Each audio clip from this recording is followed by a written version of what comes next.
Hey,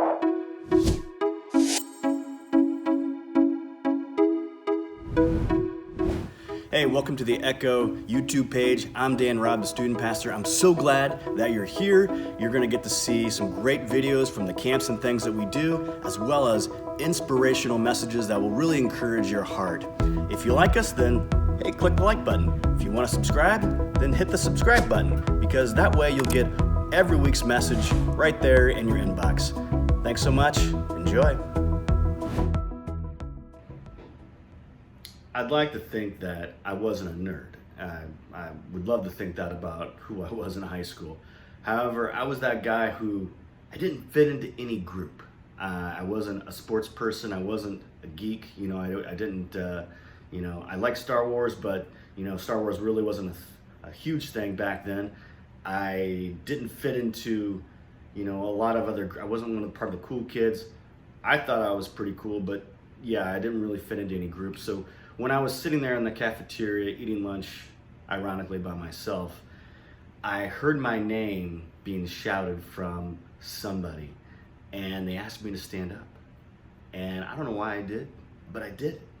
And then the next day happened, and I stood up again. And a third day happened, and I did it again. And finally, somebody came over, and they were talking to me about that, and all this. They were like, "Hey, I just wanted to know who you were," and all this. And it turned out to be one of the best things that ever happened to me, because I got introduced to a whole new select group of friends.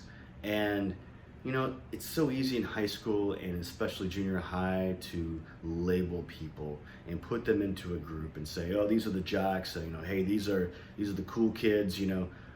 Who's to say the cool kids aren't the ones over here or in this group or in that group? It's really all about perspective. There's really no like, hey, they're the group. It's all just a big game.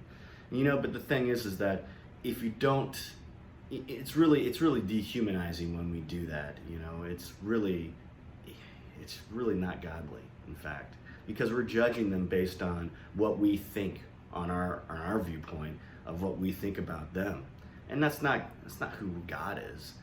God loves all of us, and he loves all of us equally, and he loves us just the way we are, whether or not we're wearing the latest outfit or that or this, he just loves us.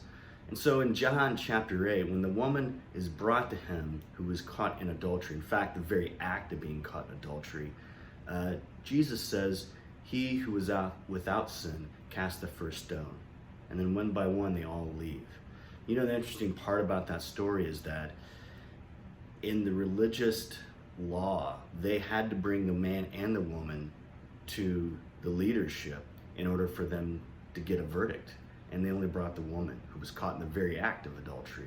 So you wonder, was the guy actually in the group? Was the guy part of the Pharisees and the scribes? You have to wonder what was really going on there. Here's the point for us, and that is, we need to remember that we can't judge other people. We may not like what people do. We may not like the things that they do, and we can come to a brother or sister and say, "Hey, I don't appreciate what you're doing," or you're going down the wrong path. That's a good thing. But when we cross that line into, "Hey, you're a bad person," "Hey, I think that what you're doing is wrong," and you start to attack them and you start to label them, you get into a place where that's not healthy. And that's also not godly, because Jesus was full of grace and he was full of truth. And he would let you know the truth, but he was also very gracious, as he was with that woman who was caught in adultery. He was very gracious with her. And that's how we need to show not just fellow believers, but really the world, that we are gracious because Jesus has shown us much grace. We need to remember to let love fill in the blank, and not us judge somebody and make a call like that. Hey, remember, he is the sound, we are the echo. Thanks so much for watching. Please click the like button or subscribe. Thank you so much. See you on the next one.